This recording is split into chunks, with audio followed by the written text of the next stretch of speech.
Hey guys, welcome back to my channel. It has been a very long time since I have just sat down and vlogged and talked to the camera and let you guys know what is going on in my life. So I figured that maybe this is time to bring that back.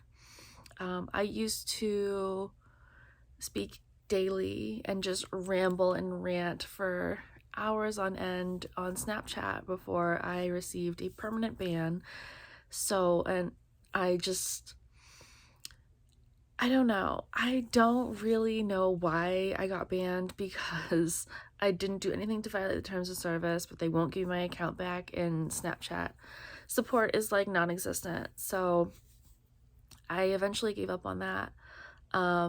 And it was really difficult for me for a while because I loved sitting there and talking to you guys in that daily semi-permanent format. I had really wanted to do vlogs on YouTube for quite some time, but I was really enjoying the semi-permanence of Snapchat, and when I started making YouTube videos, I wasn't really sure that I wanted to just sit down and do vlog style daily updates or weekly updates or monthly updates or whatever, for a few different reasons. And a lot of them really, after I first gave birth to my daughter, were centered around the fact that I was struggling with my appearance after giving birth. It was taking me a very long time to feel comfortable putting my face in front of a camera without a Snapchat filter or whatever, to just kind of give me that little self-esteem boost that I needed, because for no other way to put it, don't have a village. And I don't have a village because either people don't want to be around me or I don't want to be around them. And whichever way it goes, it doesn't really matter at this point, because we're still doing well and we're still, continuing to be on the up and up and thrive. But it was hard when I first gave birth because I was literally doing everything. I was doing all my grocery shopping, all my cleaning, all my laundry, every piece of childcare, like no daycare, no babysitters, no help, no nothing. So I would literally get like 2 seconds to review my footage that I had taken, and ended up just making this series that I called The Rewind, which I'm actually going to end up bringing back, and I'm going to go back through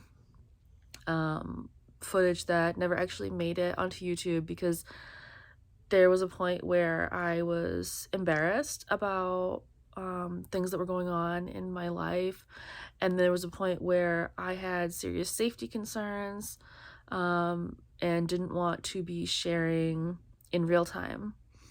So while those things were happening, it was kind of like a blessing in disguise that Snapchat got deleted, but it was still sad for me because I really enjoyed sitting down and talking to the camera and connecting with you guys like that and letting you know what was going on. So I'm gonna try to get back into that. So these are my refried rambles. We're just gonna kind of leave it at that, and that'll be kind of like the current going forward. And then I am still gonna continue to do the rewind and bring that back, and I'm gonna pick up where I left off, and I'm gonna let you guys see stuff that was something I wasn't sure I was gonna show for a very long time, because like I said, I was kind of embarrassed of the situation that we were in. But I feel like it's important for not only like continuity's sake to share it, but also to share it from a retrospective perspective at this point now, because you may need it at some point in your life to give you hope or courage to keep going, or different perspective on how you can help someone that you know who's going through the things that we're going through. So things have definitely been on the up and up for us, and a lot better. I'm actually sitting behind a massive craft project that I am undertaking, so I'm back in my crafting nonsense and having a blast with all that. So this actually is a giant mirror that I am refinishing and repurposing that I found on the side of the road. So you'll see vlogs like that coming up soon. So I'm still gonna do the same style for a lot of my other, YouTube content. And the thing about adding in vlogs like in this style and why I've kind of put off for so long doing that is because I feel like my channel has had a different vibe to it altogether. It's been these kind of voiceover type, retrospective pieces or travel focused or craft based or so for me to sit down and do the daily updates like I was doing on Snapchat just didn't really feel right at the time, but I think we're gonna just kind of try to jump back into that. So I guess let me tell you a little bit about what is going on and how my week has been, and we'll just pick it up from here. Let's just start right here, right now. Because that's important to stay in the present at some point. But we have been really busy, just kind of doing our daily thing. I can't tell you that it's crazy and exciting and that there's lots of fun travel and ridiculousness happening, because there's not. But there is a certain stability that I think has been somewhat refreshing for the last few months that we didn't have for the last few years. So we're just kind of taking a natural moment to pause, and I'm like looking back through past stuff that we've done that I haven't edited or shared that I'm going to be editing and sharing, and then just taking moments to do things that we didn't really get a chance to do that I think a lot of people take for granted, which would just, in all honesty, as weird as this probably sounds, doing nothing. Sitting at home doing crafts, sitting at home getting to reconnect with the hobbies that I've let fall by the wayside because I didn't have the time or space or ability to participate in them, and just reconnecting to the person and the things that the person likes to do. Because those hobbies, as stupid and as silly as they may be to some people, like those are how you focus on self-care, because self-care isn't always, the stuff you do in the bathroom or the stuff that you do in your mental headspace. It's, the things that help bring you joy. So I guess it is part mental headspace, but there are relaxing physical activities that you can do as well, and gardening is definitely one of those for me. So like I'm really glad to be able to start to like incorporate that a little bit back into my life, which is, I say a little bit, but as I'm looking around me, I'm like, there's no reason why I needed to buy 4 new plants this week, and I bought 4 new plants this week. So we're not gonna talk about that. But we also had some different surprises come up this week, and it's funny because I like to say that the things that we need have a tendency to find us, or sometimes without us expecting it. And I'll give you an example of that. This week we were going out to the car to go run some errands, and there was a backpack on my windshield, and it was like a little kid's backpack. It has butterfly wings on it and stuff, and there was like a dress that was in the bag, and it was a dress that's probably like 3 years into the future for my daughter, but somebody had left that on the hood of our car, and I was like, that's pretty cool. I've had some really weird gifts get left on my car, but this was one of the more like pleasant ones, I suppose. And she really is like in love with it. She keeps talking about, oh, my butterfly backpack, mommy needs to keep my butterfly backpack, I want to keep it. Because at first I was like, I don't know where this came from, I don't know if we can keep it, because it just, sometimes things like that seem really suspicious to me. It's almost like when you go get Halloween candy and you're like, okay, I'm the parent, I need to check this for, you know, weapons and drugs. Like, okay, I gotta check this backpack for weapons and drugs. But instead of weapons and drugs, I'm looking for tracking devices and suspicious shit, which there was none. But I wasn't sure if I was gonna let her keep it because I was like, I don't know where this came from. And it turns out that it was some guy who comes to the place where I live somewhat frequently and noticed that I got a new car. And he wants to try to buy my old car. So, you know, we went to go leave, and I'm driving up the hill to like go get onto the main road, and it's kind of like blocked off because they've got these like trucks blocking the exit. And the guy comes like running up to my car and starts talking to me, and all kinds of craziness, just up, down, all around, all over the place, about wanting to buy my car. And I'm like, I don't, like, I still really don't know if I even want to sell it, because as like silly as it probably is to hold on to it, like, I still own that vehicle, and you know, it's kind of useful to me. Like, the more I think about us kind of staying planted in one area or settling down more and not like rolling around in a car all the time, that where we live there's nothing that's walkable. And when we didn't have a working car for about a month, me walking 10 miles round trip to the nearest grocery store was not pleasant. And sure, I could have taken an Uber, but again, that stuff all costs money and cuts into the budget that was really like non-existent because no car, no work, you know, lots of problems. So part of me is just looking at it as like, you know, the amount that I spent on rentals, I could have fixed the issue with that car.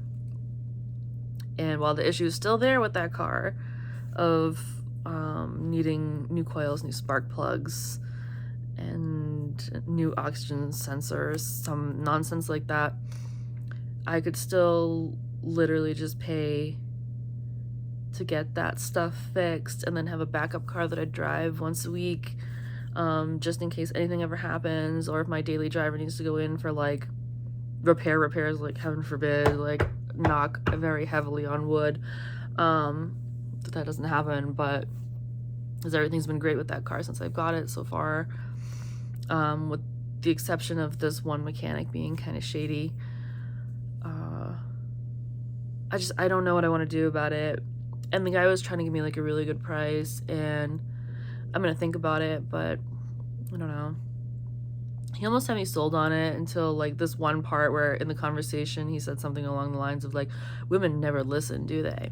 And I was like, bro, I've been listening to you talk for a solid 20 minutes now. A solid 20 minutes. I have places to go and things to do. Like, I'm in the car trying to leave because I have like somewhere I have to be, and I'm trying to make time to listen to you. And I said one thing. I like literally said one thing to my female neighbor who walked up, who was like, hey, I haven't seen you in forever, because now I'm stopped at the top of this hill, so everybody's coming out to say hi, because I've been like MIA, working my butt off, trying to save and make more money so I can get us a bigger place, because we are rapidly outgrowing this little fishbowl. And I just don't know. I'm still gonna think about it, and like maybe it is just better to let go of it, but I feel like, you know, it might not be such a bad idea to have a backup vehicle, especially where I'm not driving that one as much. Like, with me not driving it as much anymore, I could definitely like preserve the life of it, and you know, at least have it to get around in case of an emergency, or in case, who knows. But my little one brings that backpack that was on the hood of the car that was apparently left by the guy who wanted to buy my car. He ended up telling me, was the long story short of bringing that even up. that like he apparently found that backpack in like their church stuff and was like, oh, this would be cute for her, blah blah blah. She brings that thing everywhere, everywhere. And I have been more of like a backpack wearer over the last few years than like a purse carrying woman, because it's so much easier with a toddler, and it's honestly better for my back because I'm not a small purse carrying girl. Like, I carry a huge purse when I carry a purse, and it's annoying on one shoulder, and I'm always like bending and snapping and running and chasing and moving. So backpack it is. So now she's carrying a backpack too, just like me, and everybody's always complimenting her backpack, and they're like, oh, your backpack's so cute, this is the coolest backpack I've ever seen. She's like, whole world of thank yous and I'm a butterfly and blah blah blah, and just having a blast with it. And we go to the grocery store, and this one cashier who sees us somewhat frequently is like, oh, are you gonna go to school? She starts talking to her about school, and I'm like, you know what, like, every time I see this cashier, well, not every time, but pretty often when I see this cashier, she brings up something about school or daycare, and I've already told her, like, no. And I know I don't really need to explain myself to people, but I'm not really totally gung-ho and sold on that whole concept. Excuse me. I feel like school just really prepares you for sitting still in a 9-to-5, and it's really just kind of, indoctrinating children with things that they might not need to be introduced to in the way that they're introduced to it, or as early as they're being introduced to it. And I think there's a whole lot of value in preserving and protecting her youth as long as possible. And I don't just mean in like the numerical sense or even like an educational sense, but just in an innocent sense. And that's not to say that she's sheltered or she doesn't see other kids, because we definitely do. And she definitely has activities where she's involved with other people. But again, I am still running the show.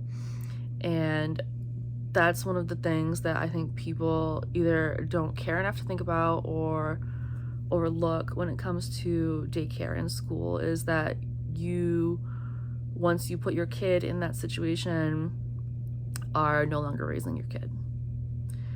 You either have decided that that's the village that's going to raise your kid, because all those minds and people that they're going to be surrounded with are going to imprint and educate and inform of whatever they feel that your child needs to know when they need to know it, and it's completely out of your control. And maybe I am a little bit of a control freak, but maybe I am also invested in protecting and preserving as much of her innocence as possible. And that's not only from, protecting her so she's not abused or exploited in the ways that I was abused and exploited, but that she's allowed to be as innocent as possible for as long as possible. I think sometimes about this show, Jane the Virgin, that I got stuck watching once. I just got sucked into that show. I don't even know how it happened, but there's this one metaphor that one of the characters, I believe it's the grandmother, makes when she's explaining virginity and innocence and the like to the main character, Jane, when she's young, and she uses a flower and she puts it in her hand, and she kind of explains these moments in life where you can't go back by crumpling up the flower. And once I guess the metaphor in that show is once you've deflowered yourself, like you can't get the beauty of that flower back, or you can't, like, it's never going to look the same or be the same. And that's all true. And that's kind of how I feel about putting her in, I guess, the mainstream. is that the second that you do that, all that innocence, that, you know, youthfulness, that that beauty that they still have as young children is gone. So while my life may not make sense to a lot of other people, and the fact that I've literally never left her with anybody, no babysitters, no daycare, none of that, while that doesn't make sense to anybody, especially the men who want to try to date me for whatever reason, who just don't get it, like, you don't have to get it, but I know that in the long run, what's important to me is keeping those innocent moments for as long as possible. And that's not to say that I'm holding her back educationally whatsoever. Like, oof, my foot just fell asleep. We do a lot of different homeschool activities, and she's definitely advanced as far as educational stuff goes. She's already doing some first grade concepts, and she's not even close to preschool. So by the time she even would be ready for that type of thing, she's already going to be advanced. And I think that there's something to be said for wanting to instill self-discipline when it comes to education, and the freedom that you have when, you know, you're doing something like homeschool or self-guided teaching. You tend to retain more than if you sit in a classroom over and over and over again and have to be taught according to the slowest person in the room. And maybe that is selfish, but, you know, when I was in public school, one of the most frustrating things for me was having to slow down my desire and drive to learn, to cater to people who couldn't understand or couldn't get it. So I feel like maybe if I can find something that's like really small classrooms, like really, really small classrooms, which kind of sort of leads more into like homeschool pods, maybe, but I just don't want her to run into the same situations that I did when I was in the public education system, with me being so frustrated with the fact that my desire to learn was being shut down by teachers or slowed by the fact that I was way ahead of the other kids, that I eventually ended up, you know, with all these behavioral difficulties that really kind of played to my detriment a lot, especially in middle school and high school, where, you know, the girl who was once, you know, in advanced placements and, you know, considering skipping grades, is now barely passing and flunking because they're bored. I don't want her to be sitting in a classroom being bored. And I think that there's plenty of other things that you can do to avoid that. So I'm gonna do everything that I can as a parent to avoid that, because I think she'll get further in life if she's not bored in a classroom. So I'm sure I will have this discussion again with this cashier at some point, but, you know, they don't have to understand the direction that you want to take your life. You're the one that's in control of that, and I think there's something to be said for being able to go against the grain and against the common social norm or whatever, because none of that is really normal. None of that is normal. When you really think about it, we're like one of the few creatures, or probably the only creatures, that are so quick to separate from their young. And it's like, why do we do that? Why? Because we have to go make money? You know, I remember walking around through a park with my daughter when she was really young, and this guy and I were having a conversation, as I tend to do with strangers, and he was like, oh yeah, it's so good that you spend so much time with her because, you know, you can always make more money and you can't get back the time. And that's so true. And there really is something to be said for how quickly the first 5 years go. And, you know, she's going to be 4 soon, and it's just flown by. And the amount of growth, and even just the way that her, you know, body has changed, her face has changed. Like, you know, you look back one day and you're like, whoa, you're like really tall now, and like you're standing up really straight, and that once squishy potato face is now like human. So it's kind of cool. And even though it's one of the more difficult journeys I've ever taken in this life, it's definitely worth it. And I'm definitely glad that I took the chance to be a parent, because not everybody gets that chance. And I can remember when I was struggling with infertility, just really wanting to be a mom, and it wasn't working out. And it probably wasn't working out because it wasn't the right person, or it wasn't the right time, or whatever it wasn't. But now it is instead of it was, and I'm thankful for a lot of it. And, you know, I've just been like so busy enjoying so much of it that, you know, I've let a lot of other things that used to be kind of important slip and slide. And, you know, the more independent she gets, the more I get back into reconnecting with me and doing the things that I was doing before. My God, my foot is so asleep. It's so annoying. So I'm still making music. I still am enjoying just literally everything about that. I miss doing stuff like that so much. I have been going back through the catalog of music that I've been making over the last 2 years, and I've got some new stuff that I'm gonna be releasing as well. And it's just kind of funny because it started out almost as like a joke, and I was like, but no, wait, I actually do play a couple instruments, and like I do enjoy music a lot. Like there's no reason why I can't give this a solid try. And I really have enjoyed the fact that even though it's like a slow build and slow grow with this, that people are actually enjoying this.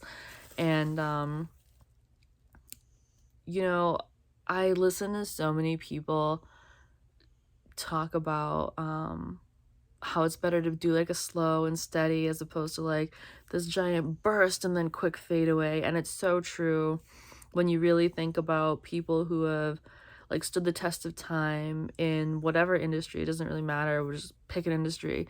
People who have stood the test of time, it wasn't the people who just like burst on the scene that lasted. Yes, they burst and they had their burst, however long it was, 15, 30, 45, an hour, minutes, whatever, but they faded away just as quickly as they burst on. It's very rare for someone to like, you know, emerge out of the blue and be successful long term. But the more that I work on it, the more that I just feel like I keep developing the craft that I'm working on. As with anything, I mean, it's just another craft project, right? And like, as if I need another craft project or another excuse to go to the craft store. But one of my favorite things has really been starting to introduce her to the things that I love to do, like crafting.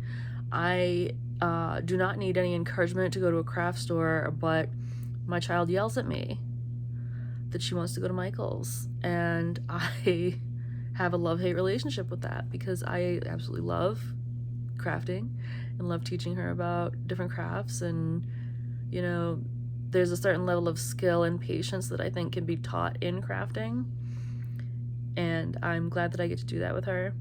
We do not need to go to the craft store as often as we go. It's definitely one of her favorite places to go with me.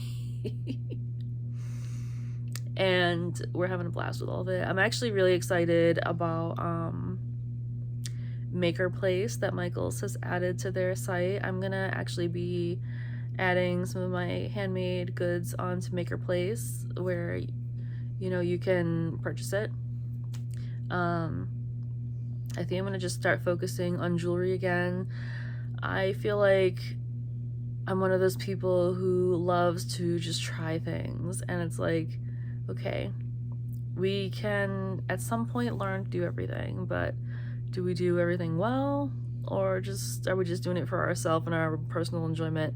Because there's nothing wrong with that, but we can't just keep hoarding crafts and hobbies.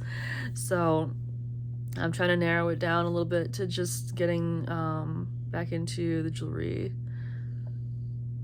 which I find so relaxing to do. I'm especially enjoying getting back to doing like clay jewelry because she enjoys making clay jewelry with me as well, and that's something that we can both do together. But we end up doing all kinds of stuff. We'll have to share some of that. And she's really big into the plants too. We've got a whole succulent collection that we keep propagating, and it's rapidly growing.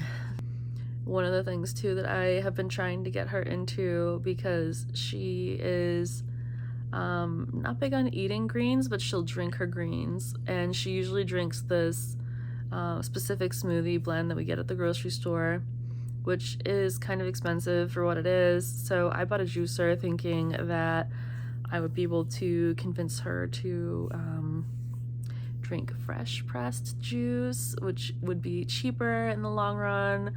And of course she's not into it, but I am, so I've been putting together some of my favorite recipes with juicing because I'm really trying to get my weight back down, because I am definitely still struggling with some of the body image stuff.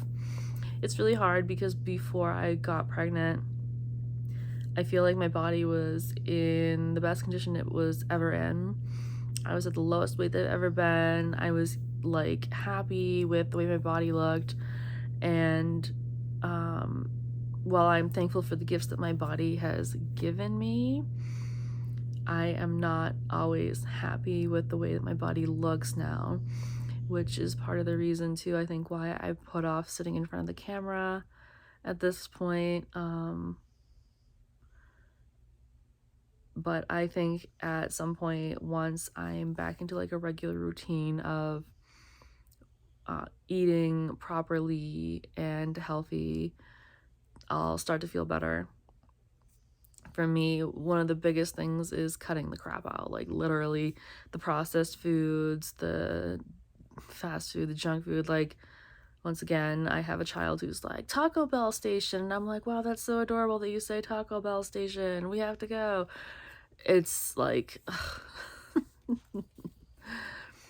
I gotta retrain us a little bit, but we'll get there, and all things in time. So that is pretty much what is going on, and I think that's probably a long enough rambly update.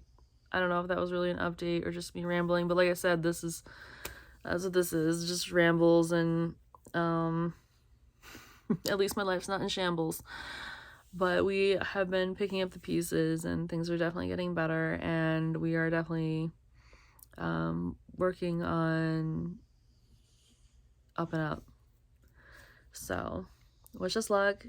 Hopefully we find a bigger place to live soon, and I hope that everyone is doing well, and I hope I can keep doing more of these, because I feel like this is something that I definitely missed, just taking that moment to sit down and chat and ramble. And like, I know I've said some really ridiculous, outlandish, controversial, off the cuff, raw, real, emotional stuff before on Snapchat, and you know, I'm sure at some point I will do the same thing here.